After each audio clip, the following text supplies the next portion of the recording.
Sharing today about narcissism, codependency, starting fresh, peace, and boundaries, pretty much. So in this 12-step program that I was in, there is one step called Step 6, and many years ago I was doing the steps in this part of my life, and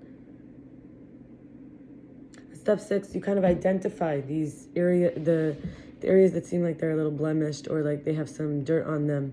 So I wrote things like greedy/demanding, vain/entitled, jealous/revengeful, rage/tyrant, codependent/controlling, paranoid/petty, know-it-all/superiority, low self-esteem/low self-worth, impatient/resistance, and anti-life / degrading.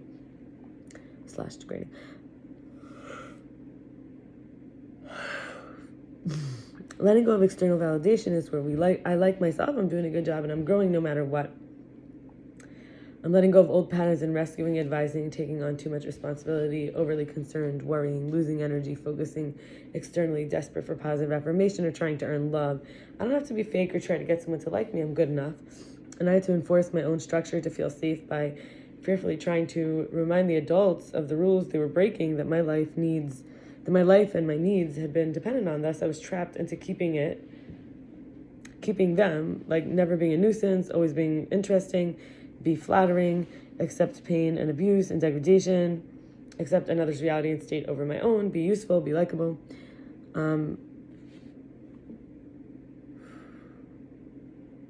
That really sets up the narcissistic, codependent relationship dynamic.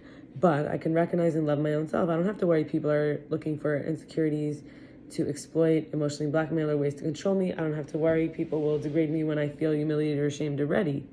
I don't have to worry about being guilted or accused of maliciousness when asked for help or advice. I don't have to worry about being forcefully persuaded to give more than I can or am able. I don't have to make space for what feels violating to my most precious and holy energy as protection. I don't have to fear the repercussions of taking quiet space, privacy, respect, dignity, in a way, alone. I don't have to sacrifice my peace or calm or grounding or embodiment or presence or intuition because someone else lacks. I don't have to be on anyone else's schedule or an exile from anyone else's permission of the fun and freedom granted to me. I don't have to doubt my own endurance or capacity for self-healing, self-protection, nourishment, and internal guidance. So rules for a fresh start, like let's say you say, okay, I'm willing to let it all go.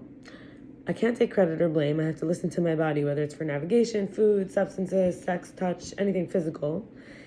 Tend toward vegetarian and low dairy and fish if consumed.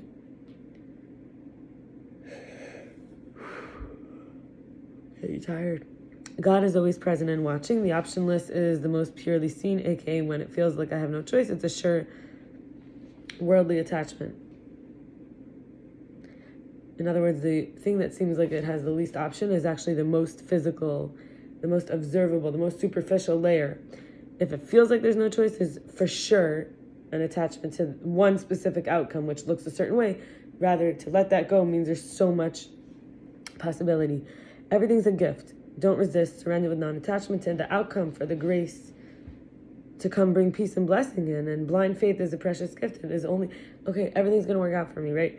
If it only is meant for my creator, sustainer, and life giver, not for another person. I don't have to punish myself for being afraid. God is gentle, patient, kind, and merciful.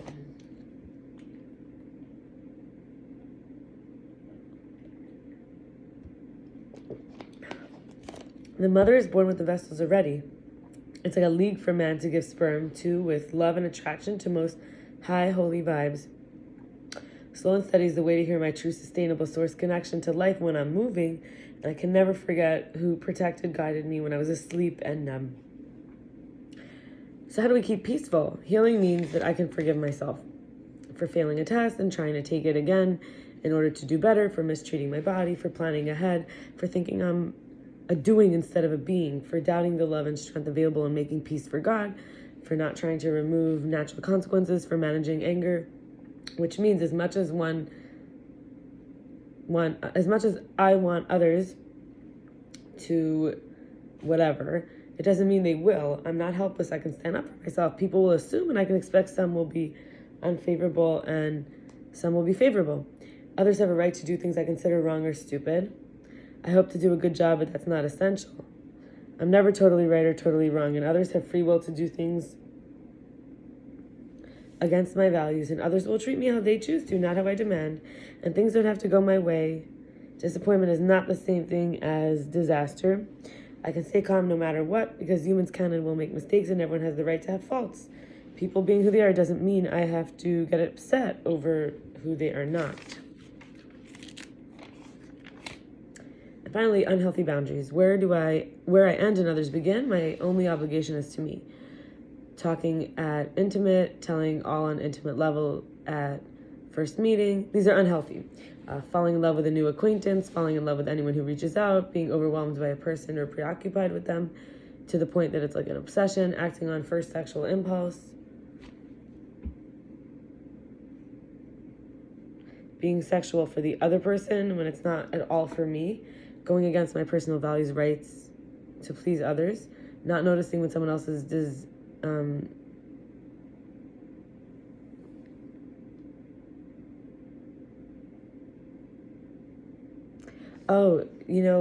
is a good one. Not noticing when someone else displays inappropriate boundaries, or giving and getting as much as I can for the sake of giving and getting. Accepting things I don't want, whether it's food, sex, touching without asking, allowing someone to take as much as they can from me, letting someone else describe my feelings or my reality, letting others define me or direct my life, and believing others can anticipate my needs and expecting that they'll automatically fit my needs, and falling apart so someone will take care of me, or being a rock in order to take care of someone else.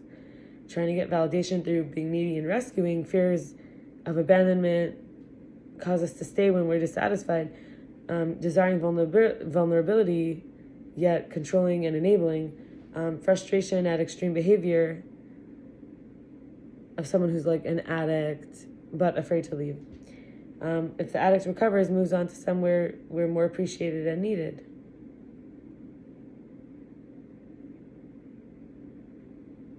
Anyway, this video is not from today. I actually am recording it a little bit late. It's from 2 days ago.